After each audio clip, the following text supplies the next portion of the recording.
Mi hijo me miró a los ojos y me dijo que me iba a mudar a un asilo.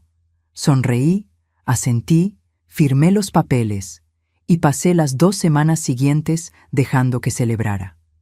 El día del cierre del trato, cuando los compradores llegaron con el dinero en la mano, la notaria abrió una carpeta y mostró algo que nadie esperaba ver. Hola, queridos. Qué bueno tenerlos aquí conmigo hoy. Antes de empezar, díganme en los comentarios, ¿desde qué país me están viendo? Esto significa mucho para mí. Quiero saber hasta dónde llegará esta historia. Mi nombre es Iracema Sousa Ferreira. Tengo 76 años y vivo en esta casa desde hace 43 años. Necesito que entiendas lo que eso significa antes que cualquier otra cosa. 43 años no es solo tiempo. Es una vida entera construida dentro de 4 paredes que aprendí a llamar mías. Fue aquí donde mi esposo Antonio llegó a casa todo entusiasmado con 2 retoños de guayabo que le había regalado un compañero de trabajo, diciendo que un día tendríamos fruta de sobra para hacer dulce. Fue aquí donde lo regañé por traer tierra sucia a la casa, y 2 años después, yo misma me levantaba temprano los domingos solo para ver si los frutos ya estaban lo suficientemente maduros para cosechar. Fue aquí donde pinté la sala de un tono verde agua que a todo el mundo le pareció horrible, menos a mí y a Antonio, quien decía que era el color exacto del mar que nunca habíamos visto en persona, pero que imaginábamos así. Antonio se fue hace 2 años. Un infarto silencioso, le llamaron. Silencioso porque no despertó para contarlo. Lo encontré la mañana de un martes, todavía acostado, con una expresión tan calmada que por un segundo pensé que solo estaba durmiendo más de la cuenta. Me quedé viuda a un mes de cumplir 50 años de casados, que es el tipo de cosa que no puedes explicarle a nadie que no haya pasado por algo parecido. La casa pasó a ser solo mía. Mi nombre ya estaba en las escrituras junto al de él, pero después del juicio sucesorio pasó a ser solo el mío. Solo mi nombre, solo mi firma. En los primeros meses, mi hijo Eduardo fue atento. Venía a visitarme cada semana, a veces 2 veces. Traía fruta, preguntaba si estaba bien, si necesitaba algo. Yo lo veía lindo. Pensaba que el duelo nos había acercado de una forma que el ajetreo de la vida no permitía antes. La nuera, Patricia, venía con él y me ayudaba a organizar las cosas de Antonio. La ropa, los documentos, los objetos que acumulan décadas dentro de un ropero y de repente tienen que irse junto con la persona. Pero poco a poco algo fue cambiando en el tono de las visitas. Difícil de explicar cuando estás dentro de la situación. Es como una música que se va desafinando ligeramente. Sientes que algo no está bien antes de poder nombrar qué es. Eduardo empezó a hacer preguntas sobre la casa que parecían más una tasación que una plática. ¿Cuánto crees que valga hoy, mamá? ¿Con el mercado como está? Lo preguntaba con el aire de quien ya investigó la respuesta y solo está esperando ver si te acercas a la cifra. Dijo que una casa de este tamaño era mucho trabajo para una mujer sola, que el mantenimiento era caro, que el barrio estaba cambiando. Yo respondía con honestidad, como siempre. Decía que me las arreglaba bien, que la pensión de Antonio y mi jubilación cubrían lo necesario, que la casa no era una carga, era un hogar. Él escuchaba, pero yo me daba cuenta de que no estaba escuchando realmente. Estaba esperando que yo llegara a una conclusión diferente. Patricia empezó a aparecer más en las visitas y había una calidad distinta en su presencia dentro de mi casa. Se movía por las habitaciones con una atención que era diferente al cariño. Se detenía en la ventana de la estancia y miraba el patio con una expresión que no sabía nombrar en ese entonces, pero que empecé a entender después. Era la expresión de quien está calculando cuánto vale algo, no admirando lo que algo es. Cierta tarde de mayo, Eduardo se sentó a mi mesa del comedor, la misma mesa donde hizo tareas de la escuela por 12 años, donde comimos tantos almuerzos dominicales que perdí la cuenta. Y me dijo, con una voz que había ensayado, estoy segura que había llegado la hora de pensar en un cambio. Había investigado una institución para la tercera edad llamada El Descanso de la Paz. Buena atención, cuarto individual, seguimiento médico. Y la casa, dijo, con esa pausa que hace la gente cuando está a punto de decir la parte que importa, la casa se vendería para cubrir los costos y asegurar mi futuro. Él no preguntó, me lo dijo. Patricia estaba sentada a su lado, con las manos en el regazo y esa sonrisa de quien practicó ser la persona razonable en la escena. «Solo queremos lo mejor para ti, Iracema», dijo ella. Los miré a los dos.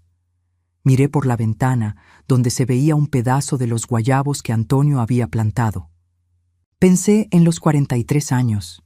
Pensé en la sala verde agua. Y no dije nada. Todavía no. Pero algo muy firme y muy antiguo se movió dentro de mí en ese momento, como una piedra que no sabías que estaba en el lugar correcto hasta que alguien intenta quitarla. Después de que se fueron esa tarde, me quedé sentada a la mesa por un tiempo que no sé cuánto fue. El café se enfrió. La luz del día fue cambiando allá afuera. El vecino de arriba dejó caer algo al suelo con un golpe seco, y la casa respondió con sus propios sonidos, los crujidos de la madera que aprendí a reconocer como una lengua propia a lo largo de décadas. No lloré. Nunca fui de llorar con facilidad. Antonio decía que yo tenía la compostura de una roca, lo cual decía como un cumplido, y yo lo dejaba. Lo que hice fue pensar, metódicamente, como siempre he hecho cuando la vida presenta un problema que necesita solución. ¿Cuál era el problema? Mi hijo había decidido que yo era un recurso a ser gestionado, no una persona a ser considerada. La casa, que era mía y de Antonio, que era donde los guayabos crecieron y la sala se quedó verde agua y los 43 años sucedieron, se había convertido, en la cabeza de Eduardo, en un activo, un bien que valía más si yo no estaba dentro de él. Los hechos eran claros. Tenía 76 años, era viuda, mi hermana vivía en Querétaro y tenía sus propios problemas de salud. Mi amiga más cercana, Concepción, se estaba tratando un problema en la rodilla y caminaba poco. Eduardo era mi único hijo y acababa de decirme, con ese lenguaje cuidadoso de quien se cree razonable, que mi vida como la conocía tenía que cambiar. Pero había otro hecho, uno que Eduardo aparentemente había olvidado o decidido ignorar. La casa era mía, enteramente, legalmente, sin discusión, mía, mi nombre en la escritura, mi firma necesaria para cualquier venta. Yo no estaba confundida, no era incompetente, y no había aceptado nada todavía. Esa noche, acostada en la oscuridad, escuché la casa a mi alrededor y tomé mi primera decisión. Fingiría cooperar.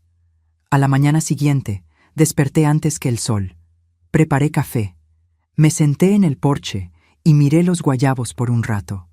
Todavía estaban ahí. Todavía eran míos.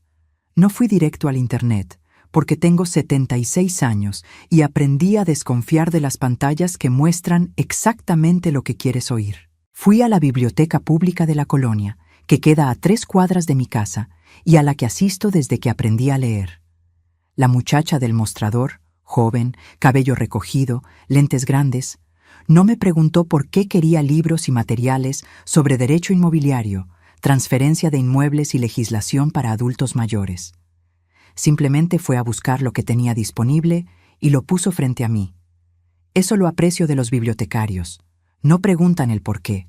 Confían en que tienes un buen motivo. Pasé 4 horas leyendo. Tenía una libretita en la bolsa que siempre cargo y fui anotando todo lo que parecía importante. No entendí todo a la primera. El vocabulario jurídico tiene una forma de esconder cosas simples detrás de palabras complicadas, pero entendí lo suficiente para saber que tenía más protecciones de las que imaginaba, y que Eduardo sabía mucho menos sobre mis opciones de lo que fingía saber.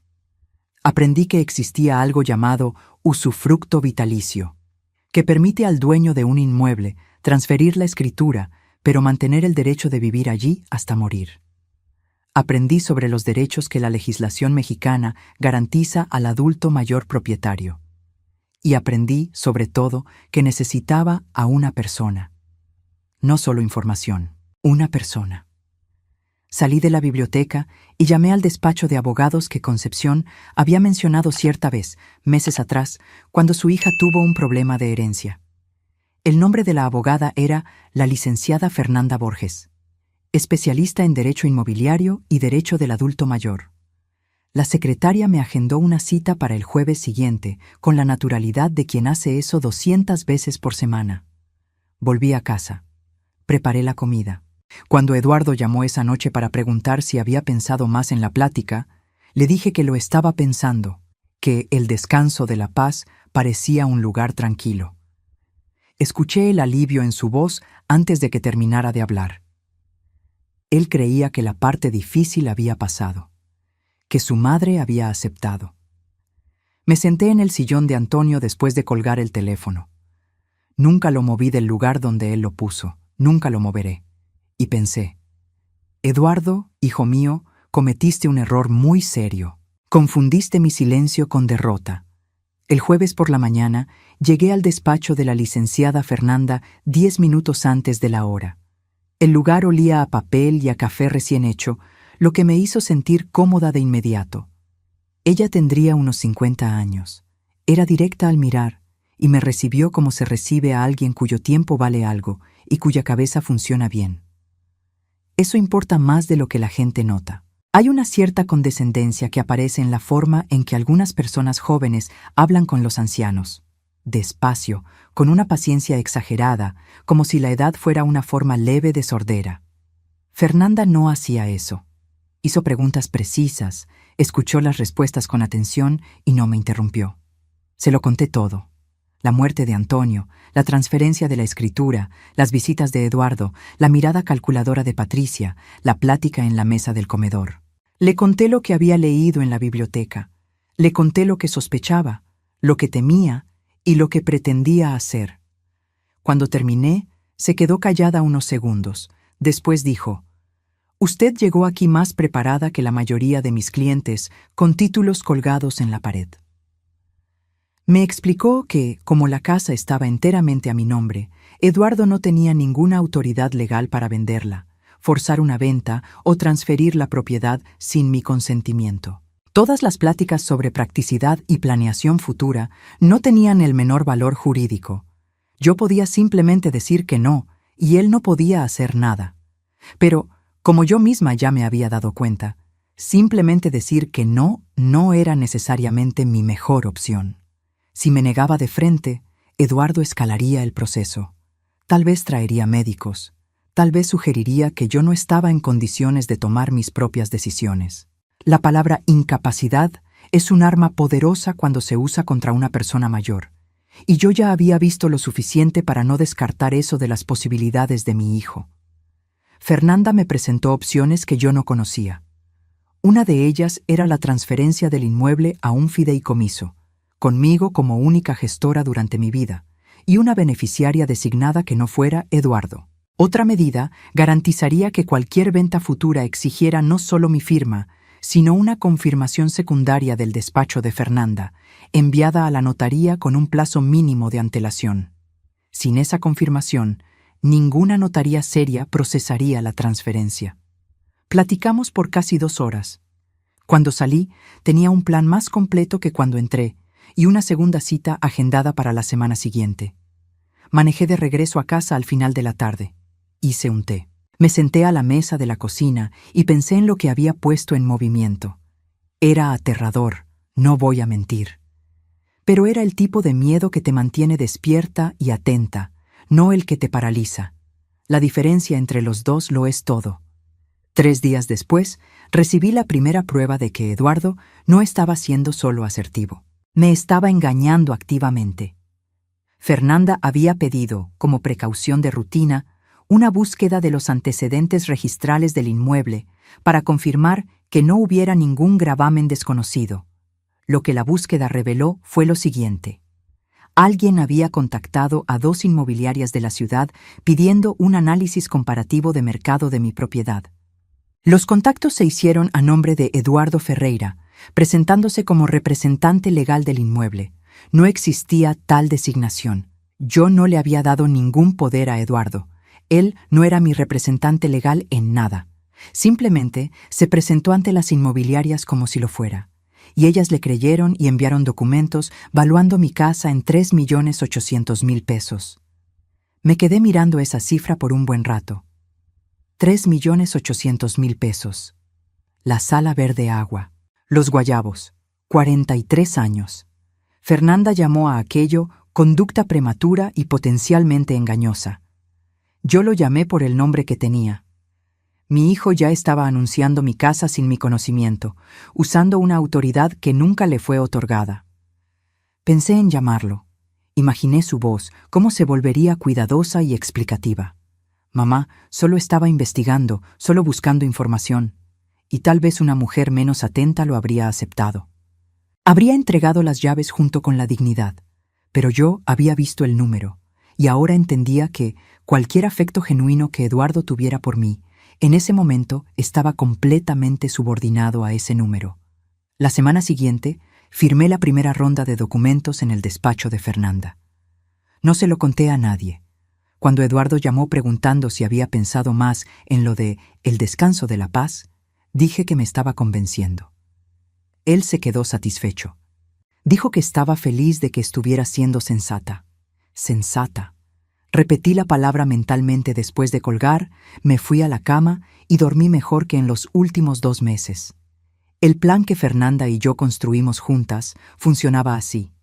Yo seguiría demostrando cooperación total. Aceptaría la venta, participaría en las pláticas, dejaría que Eduardo creyera que todo estaba encaminado. Mientras tanto, Fernanda preparaba los instrumentos legales. La transferencia del inmueble a un fideicomiso conmigo como única gestora vitalicia y como beneficiaria designada una institución de asistencia a niños en situación de vulnerabilidad que yo apoyaba desde hacía años con donaciones modestas pero constantes. Eduardo no fue mencionado. Patricia no fue mencionada. El documento incluía una cláusula precisa que era la marca registrada de la forma de trabajar de Fernanda. Especificaba que cualquier venta del inmueble exigiría no solo mi firma como gestora, sino también una carta de confirmación secundaria del despacho de Fernanda, enviada a la notaría al menos 72 horas antes del cierre. Sin esa carta, ninguna notaría procesaría la transferencia. Registramos los documentos un miércoles. La propiedad fue transferida al fideicomiso esa misma tarde. A partir de ese momento, Eduardo no podía vender mi casa aunque yo firmara sus papeles, porque mi firma en sus papeles no valdría nada. La casa ya no pertenecía a Iracema Sousa Ferreira, la persona física. Pertenecía al fideicomiso familiar Ferreira, cuyos términos conocíamos solo yo y Fernanda. Eduardo había agendado una reunión de firma para el viernes siguiente, en el despacho de un abogado llamado Renato Braga, a quien yo nunca había conocido y a quien Eduardo aparentemente había contratado para llevar la transacción. Yo pretendía asistir, pretendía ser cooperativa y amable hasta el momento en que se abriera la puerta a lo que yo había preparado. Pero el miércoles aún no había terminado, cuando Eduardo apareció en mi puerta sin avisar. No hacía eso desde hacía años. Estaba solo y sin esa voz ensayada. Entró y se quedó de pie en mi sala, con la chamarra puesta todavía, y preguntó qué estaba pasando. Alguien había visto mi carro en la calle donde estaba el despacho de Fernanda. En ciudades medianas, el mundo es más chico de lo que parece. Quería saber por qué estaba consultando a una abogada inmobiliaria. Le dije que solo quería una opinión independiente, que a veces me confundía el lenguaje de los contratos, que quería estar segura de que entendía lo que iba a firmar. No me creyó del todo, me daba cuenta, pero tampoco podía permitirse no creerlo, porque la alternativa, que yo estuviera varios pasos adelante de él, no era algo para lo que estuviera preparado. Entonces, la voz de Patricia se escuchó desde afuera. Se había quedado en el carro, entró ahora, y cualquier pretensión de casualidad que existiera en esa visita se deshizo. Me dijo, con la franqueza de quien siente el dinero resbalando de los dedos, que si yo estaba pensando en complicar la situación del inmueble, debería entender que eso podría crear dudas sobre mi capacidad para tomar decisiones sola. Ahí estaba, la palabra que esperaba. capacidad. La miré a ella. Miré a mi hijo, quien no la contradijo. Y dije con mucha calma que me gustaría que los dos se salieran de mi casa ahora mismo. Hubo un silencio que creo que nos sorprendió a los tres. Eduardo intentó una vez más, con las manos abiertas y la voz controlada, diciendo que nadie quería molestarme, que solo querían asegurar que yo estuviera protegida. Dije que estaba muy bien protegida, gracias, y que lo vería el viernes conforme a lo acordado. Se fueron. Cerré la puerta con llave y me quedé parada en el pasillo escuchando el carro alejarse. Después llamé a Fernanda y le conté lo que había pasado. Dijo que era una buena noticia, que la gente preocupada comete errores. Tenía razón, pero yo también me quedé sacudida. No voy a fingir que no. 76 años y mi propio hijo me acababa de amenazar, de forma velada, con una palabra que tenía el poder de quitarme el control de mi propia vida. Me hice un té de manzanilla. Me senté en el sillón de Antonio. Me di permiso de sentir lo que necesitaba sentir, que fue principalmente luto, no por la casa, no por el dinero, por el hijo que yo creía conocer, que por lo visto nunca había existido exactamente como imaginaba. A la mañana siguiente llamé a Concepción. Contestó al segundo tono, como siempre. Nunca deja que pase a buzón. Se lo conté todo, desde el principio, sin cuidar las palabras ni fingir compostura. Me senté a la mesa de la cocina y dije que mi hijo había intentado quitarme la casa y había lanzado la amenaza de cuestionar mi cordura. Concepción escuchó todo, sin ofrecer soluciones, antes de estar segura de haber entendido el problema. Cuando terminé, se quedó en silencio un instante. Después preguntó: ¿Ya comiste algo hoy, Iracema? Me reí. Fue la primera vez que me reía en semanas. Dijo que había hecho todo bien, que había consultado a una abogada, protegido la propiedad y mantenido la calma. Que la amenaza que Eduardo había hecho sobre mi capacidad era exactamente eso, una amenaza. Y las amenazas solo funcionan cuando la persona amenazada se deja paralizar. También me dio información práctica. Conocía a alguien en una organización de asistencia jurídica gratuita para adultos mayores llamada Derecho del Adulto Mayor México, que ayudaba a personas en situaciones exactamente como la mía. Llamé esa tarde. Una coordinadora llamada Marina platicó conmigo casi una hora. Confirmó lo que Fernanda ya me había dicho y añadió algo importante. Si Eduardo o Patricia cuestionaban formalmente mi capacidad, el estándar de prueba exigido sería alto. Una mujer que contrató abogada por su cuenta, comprendió documentos complejos de fideicomiso y administró sus propias finanzas, no sería declarada incapaz fácilmente por ningún juez. Marina me recomendó a un geriatra con experiencia en evaluaciones de capacidad cognitiva, enfocadas exactamente en situaciones como esa. Una documentación preventiva que haría cualquier impugnación por parte de Eduardo prácticamente imposible de proceder. Agendé una cita. Mientras los preparativos avanzaban, noté algo distinto en mí misma.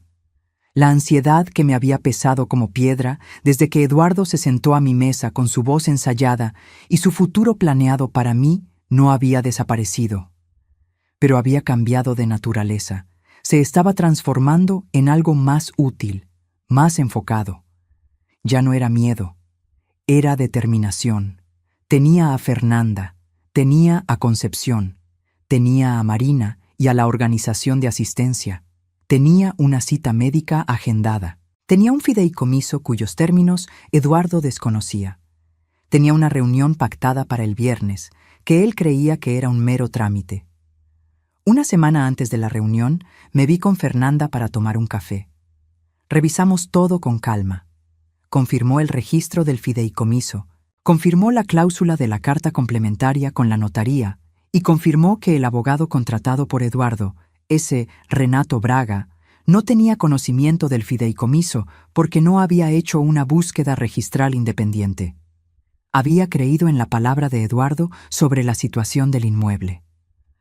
Otro error, dijo Fernanda, con un tono que sugirió que a Renato no le iba a gustar su viernes. ¿Cómo se siente?, preguntó ella, moviendo el café. Tranquila, dije, y era verdad. La tranquilidad fría y extraña de quien hizo todo lo que estaba a su alcance y ahora espera que los eventos se desarrollen como planeó. Fernanda sonrió. Es exactamente la sensación correcta. Manejé a casa por la tarde. Por las calles que recorro hace décadas, pasando por la biblioteca donde todo había empezado, por el mercado donde hago el súper los martes, por la farmacia donde don Joaquín siempre me pregunta por mi presión, mi ciudad, mi vida, mi casa esperándome al final de la calle, con la sala verde agua y los guayabos en el patio. Nadie me iba a quitar eso, no de esta forma. Vinieron el domingo antes de la reunión del viernes. Estaba leyendo en el porche cuando escuché el carro. El sonido específico del carro de Eduardo, que reconocería entre 100. No me levanté de inmediato. Cerré el libro con el separador y esperé a que tocaran la puerta. Los dos estaban bien vestidos, con ese cuidado de quien quiere parecer accesible pero también quiere que notes que tiene recursos. Eduardo había traído un pastel de una buena pastelería. Patricia sostenía una bolsa con esa sonrisa de quien ensayó ser acogedora. Los dejé pasar. Puse la bolsa en la mesa. Preparé café. Nos sentamos en la sala. La misma sala donde, semanas antes, Patricia había pronunciado la palabra capacidad con la naturalidad de quien usa un cuchillo. Eduardo habló del clima, del trabajo, de pequeñas cosas sin importancia, y después de unos minutos llegó a lo que venía a decir. Dijo que había pensado en las pláticas recientes y que se sentía mal por cómo se habían entendido las cosas, que ellos nunca tuvieron la intención de presionarme. Entonces fue el turno de Patricia. Había investigado más sobre el descanso de la paz y quería compartir información. Sacó una carpeta de su bolsa, mencionó beneficios fiscales en la planeación sucesoria, usó la palabra eventualidades para hablar de muerte sin decir muerte, y dijo que un asesor financiero de ellos había evaluado que mantener un inmueble de ese valor a mi nombre, a mi edad, era un riesgo significativo. La solución más simple sería una transferencia directa. Dejé que terminara. Después pregunté, ¿qué tipo de transferencia tienes en mente, Patricia? Miró a Eduardo. Eduardo me miró a mí, y por un instante vi lo que había debajo de la compostura. Impaciencia. Estaba cansado de esperar. Quería concluir la transacción y seguir adelante.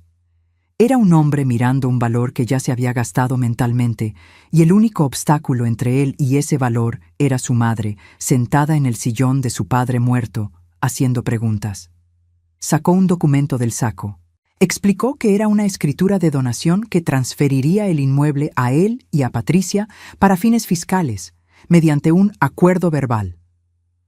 Dijo acuerdo verbal sin dudar, explicando que ellos asumirían todos los costos de mantenimiento mientras yo siguiera viviendo allí. Un acuerdo verbal. Para mi casa. 43 años, los guayabos, la sala verde agua y mi hijo me pedía que confiara en un acuerdo verbal. Miré el documento. Lo miré a él. Pensé en Concepción al teléfono. Pensé en Fernanda y su café.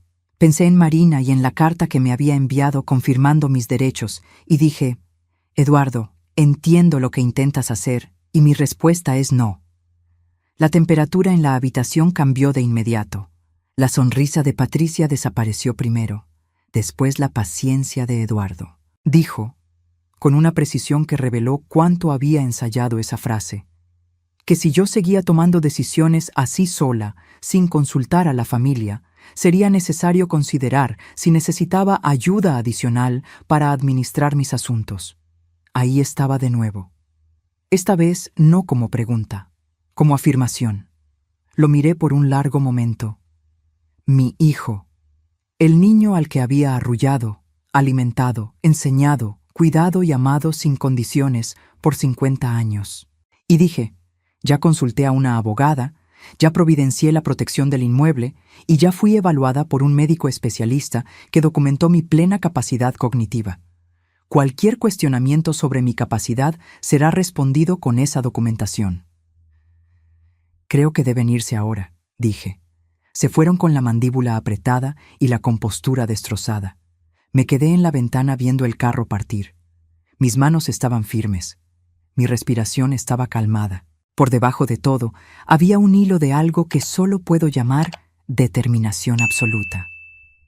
Me habían mostrado la máscara real, que aparece cuando el dinero está cerca y la paciencia se agota. Tenía miedo. No voy a mentir sobre eso. Pero el miedo alimentaba la determinación, y al anochecer se había transformado en algo que parecía casi paz. Llegué al despacho del abogado Renato Braga 10 minutos antes de la hora acordada. Vestía el traje azul marino que había comprado para la graduación de Eduardo, hace 20 y tantos años, que todavía me quedaba porque siempre cuidé bien mis cosas. Cargaba mi bolsa y una carpeta con copias de todos los documentos importantes que Fernanda había organizado con separadores de colores. Había dormido bien, desayunado. 76 años, y nunca me había sentido tan preparada para nada. Fernanda ya estaba en el lobby cuando llegué. Se levantó, me dio la mano y dijo bajito que todo estaba en orden. Eduardo y Patricia llegaron unos minutos después, bien vestidos con ese cuidado de quien llega a una celebración. Fernanda me contó después que celebraban desde hacía casi 2 semanas. Patricia le había comentado a sus amigas que una situación inmobiliaria importante finalmente se estaba resolviendo. Como si yo fuera un problema, como si mi casa fuera una ecuación. Los compradores llegaron justo después. Una pareja de mediana edad, los García, con sus propios abogados y un cheque de caja por el valor que Eduardo había negociado. Tenían la apariencia nerviosa de personas a punto de tomar una de las mayores decisiones financieras de su vida, y sentí por ellos una simpatía genuina. Habían entrado en mi historia sin culpa alguna. Entramos todos a la sala de juntas. Renato Braga estaba sentado a la cabecera con sus documentos y su postura de hombre que espera terminar antes de la comida. El proceso de presentación del contrato de compraventa comenzó. Se dirigió a mí como vendedora y pidió que confirmara mi identidad y la propiedad del inmueble. Confirmé mi identidad. Después dije, antes de proseguir, me gustaría presentar a mi abogada, quien tiene información relevante sobre la situación de la titularidad del inmueble. Renato hizo una pausa. Miró a Fernanda. Miró a Eduardo. El rostro de mi hijo hizo una expresión que no sé nombrar con precisión. Algo entre confusión y el comienzo del miedo. Fernanda puso un solo documento sobre la mesa con la calma de quien ha hecho esto muchas veces. Explicó que el inmueble había sido transferido al Fideicomiso Familiar Ferreira en fecha anterior a esa reunión, con Iracema Sousa Ferreira como única gestora. Explicó que los términos del fideicomiso exigían su carta de confirmación enviada a la notaría con al menos 72 horas de antelación para cualquier cierre de venta. Explicó que tal carta no había sido enviada porque la venta no había sido autorizada por la gestora. Después, puso el documento del fideicomiso al lado del primero. Puso la búsqueda registral al lado de este. Puso la confirmación de registro en el registro público de la propiedad con el sello de la fecha en el centro de la mesa donde todos pudieran ver. Renato estaba leyendo. Su expresión no era de sorpresa, era de horror profesional. Él no había hecho una búsqueda registral. Había creído en la palabra de Eduardo de que él tenía autoridad para llevar la venta. No verificó una sola información. Había construido toda la transacción partiendo del supuesto de que una viuda de 76 años simplemente firmaría lo que le pusieran enfrente. Ese supuesto acabó costando mucho más que una mañana. Eduardo se levantó, empezó a decir algo, se detuvo, volvió a empezar. La voz salió completamente fuera de control por primera vez en meses. Dijo mi nombre como una pregunta. Dijo, ¿qué hiciste?, con una incredulidad que me recordó una vez cuando tenía 12 años y había roto sin querer el vidrio de la ventana del cuarto y se quedó esperando que yo no me diera cuenta. Esa misma expresión, no exactamente remordimiento, sino el choque de quien descubrió que el mundo guarda registro de todo. Protegí mi patrimonio, dije. Patricia le preguntó a Renato si eso podía ser impugnado. Renato dijo, con la cautela de quien ya se estaba distanciando del cliente, que el fideicomiso parecía debidamente constituido y registrado, y que los términos eran válidos. Eduardo me miró con una expresión que nunca había visto antes. Era desesperación. Dijo mi nombre de nuevo, dijo que podíamos platicar, que podíamos resolverlo, que él solo quería lo mejor para mí. Ahora quería platicar. Con el cheque en la mesa, los compradores moviéndose en sus sillas y el abogado leyendo documentos que destruían 2 semanas de celebración en menos de 5 minutos. Ahora. El abogado de los García se inclinó y platicó bajito con la pareja. Se levantaron. Recogieron el cheque. La señora García me miró por un momento antes de salir, con una expresión que me pareció de reconocimiento, como de quien entendió algo sin necesidad de explicación. Salieron por la puerta con un clic suave y definitivo. Renato empezó a recoger sus papeles con los movimientos controlados de quien quiere salir de ahí sin agravar la situación. «Eduardo», dije, y mi voz estaba absolutamente firme. «La casa es mía, siempre fue mía. Seguirá siendo mía mientras yo quiera vivir en ella. Si tienes dudas sobre lo que pasará con ella tras mi muerte, te sugiero que consultes a un abogado de tu confianza. No a este». Renato no levantó la vista.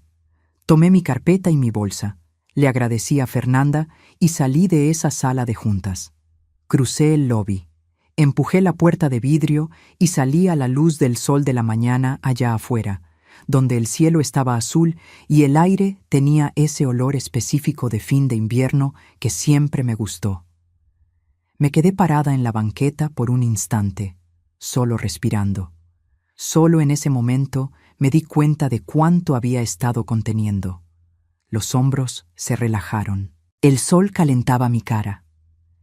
En algún lugar de la calle, un niño pasaba corriendo con una mochila enorme. Un camión abría las puertas ruidosas y la ciudad seguía su jueves como las ciudades hacen, indiferente y continua. Y yo estaba ahí, intacta, de pie, con 76 años, y mi casa todavía mía. El silencio de Eduardo duró 10 días. En esos 10 días, limpié la casa de arriba a abajo, no porque lo necesitara, sino porque yo lo necesitaba. Lavé las ventanas. Volví a pintar el zoclo del pasillo, que se estaba descarapelando hacía demasiado tiempo. Reorganicé las repisas de la despensa. Fui al súper el martes como de costumbre. Comí con Concepción el miércoles, regué las plantas. Un día, mientras movía el ropero del cuarto del fondo para llegar al zoclo detrás de él, encontré en el suelo un dibujo que Eduardo había hecho cuando debía tener unos 6 o 7 años. Una casa de techo triangular, un árbol al lado, 2 monigotes en el patio y su nombre escrito con esa letra grande y chueca de niño en la esquina inferior. Me quedé sosteniendo ese papel por un tiempo que no sé cuánto fue. No lo puse en la pared. Lo puse de nuevo detrás del ropero, en el lugar donde había esperado todos estos años sin exigir nada a nadie. Parecía el lugar correcto para que continuara.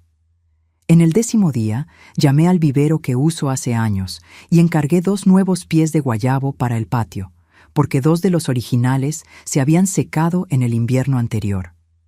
En el 11º día, cené con mi vecina Rosario, con quien debía haber cenado hace al menos un año. En el 12º día, Eduardo llamó. No era esa voz controlada, no era la voz de quien planeó lo que va a decir.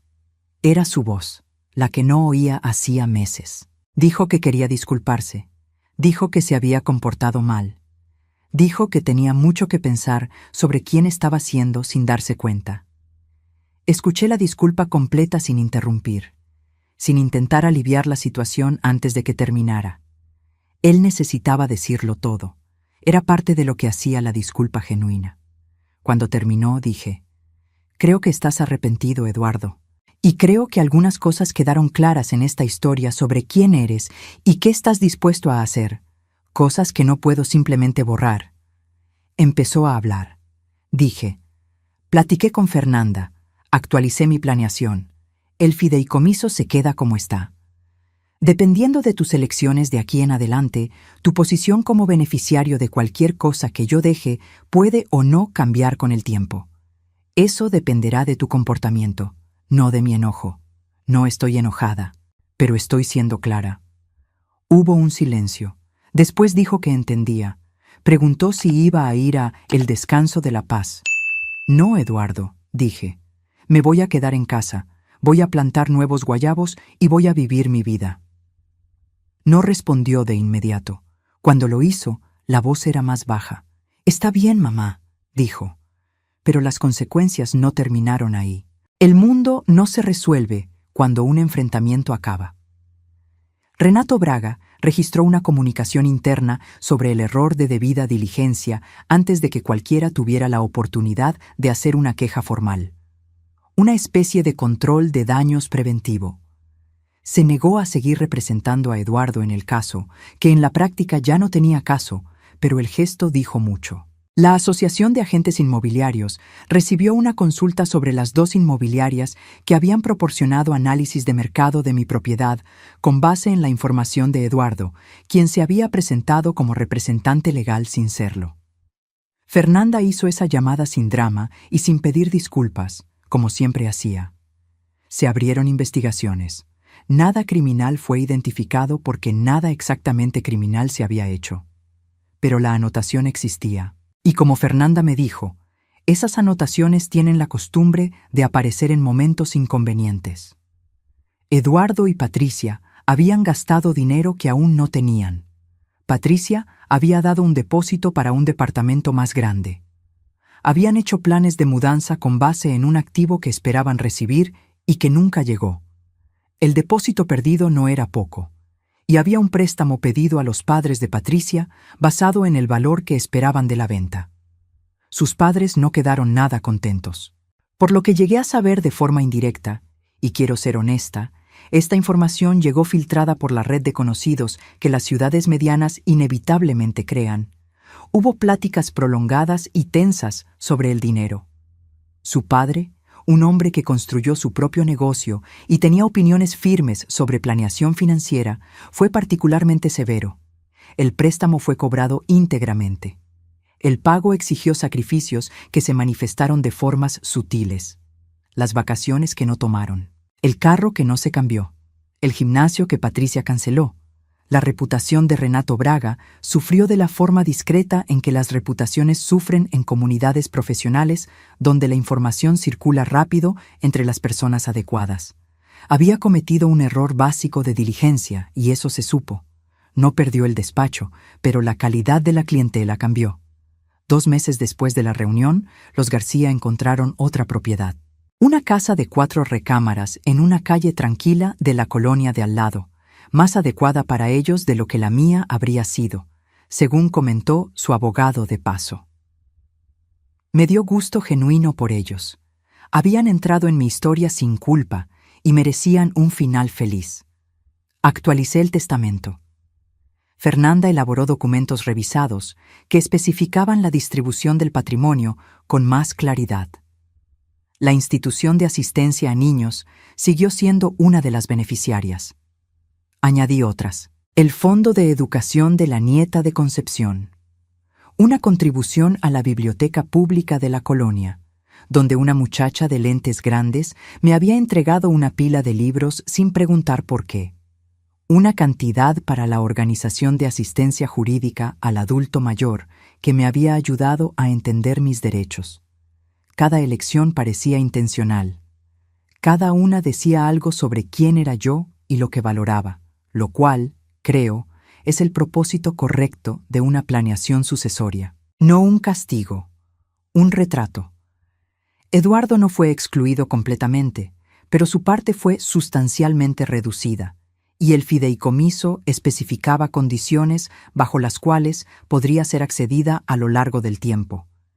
Él podría leer esas condiciones cuando llegara la hora, o podría empezar ahora a vivir de una manera que las modificara. Esa era la oferta que dejé sobre la mesa.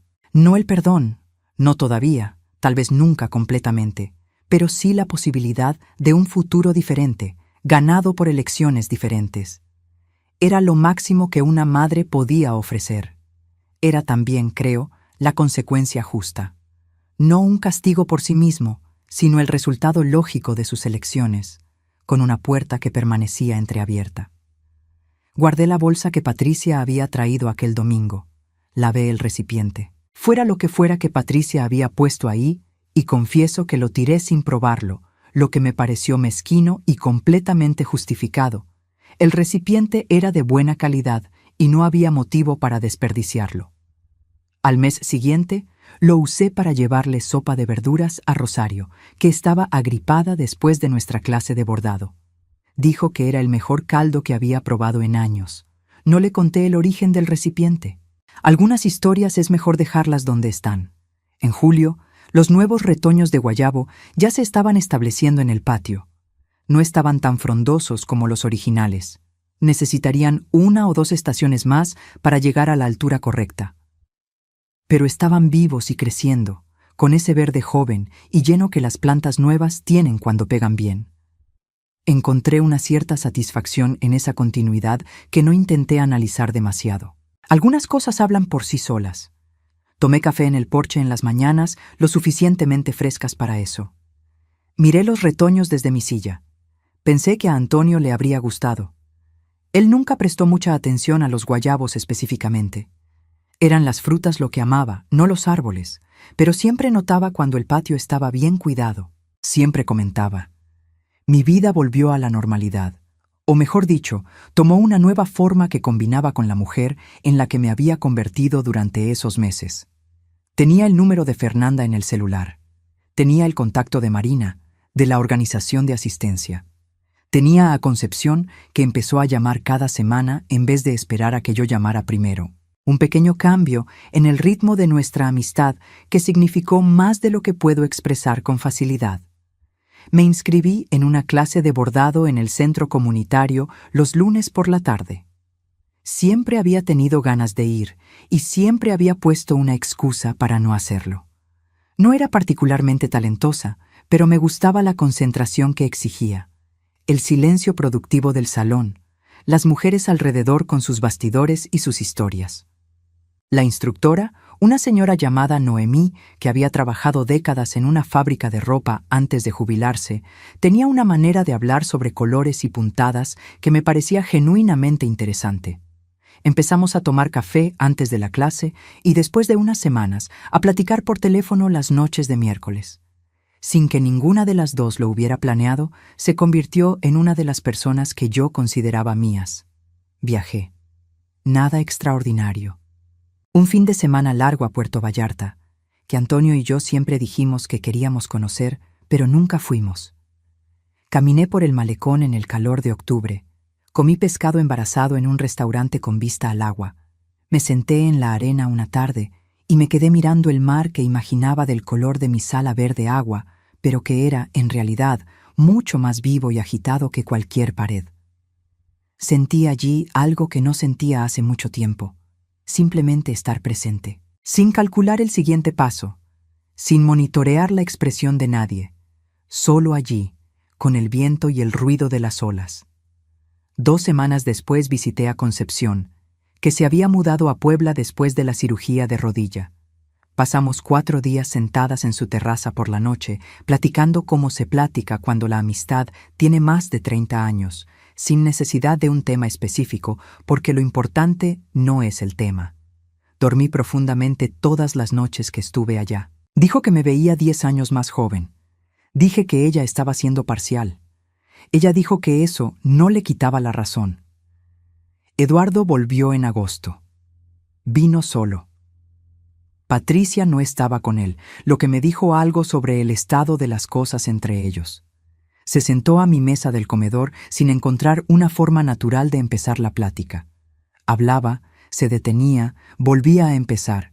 Dijo que había pensado mucho en su padre. Dijo que había pensado en las elecciones que había hecho y en lo que revelaban sobre la persona en la que se estaba convirtiendo sin darse cuenta. En esa última parte, le creí. Hay personas que entran en la codicia gradualmente, de la misma forma en que otras adquieren malos hábitos, incrementalmente, sin notarlo, hasta que alguien les muestra un espejo. Hice café. Me senté frente a él.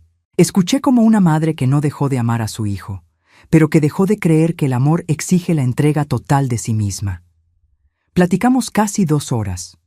Nada se resolvió y todo se reconoció, que a veces es la mejor resolución posible. No preguntó por el testamento. Creo que comprendió que algunas cosas no pueden ser negociadas y no deben. El testamento dirá lo que está escrito. Sus elecciones de aquí en adelante dirán lo que están escritas. La distancia entre esas dos cosas era el espacio donde algo mejor podría eventualmente crecer, si él decidía cuidarlo. Cuando salió, me quedé de pie en la puerta observando el carro alejarse por la calle. Y pensé en Antonio, en los 43 años, en los guayabos nuevos que estaban creciendo en el patio. La casa estaba allí a mi alrededor, silenciosa y mía. La sala verde agua, las repisas de la despensa, el zoclo del pasillo que yo había repintado, el sillón donde Antonio pasó tantas tardes y donde me siento ahora cuando necesito pensar. Esta es la historia de la primavera en que casi pierdo mi casa. Pero no la perdí. Esto es lo que sé ahora, que ya sabía antes, pero que aprendí de una forma más profunda de lo que cualquier libro podría enseñar. El amor no es una deuda. El silencio no es consentimiento. Una mujer que no habla no es una mujer que acepta. Puede simplemente ser una mujer que está pensando.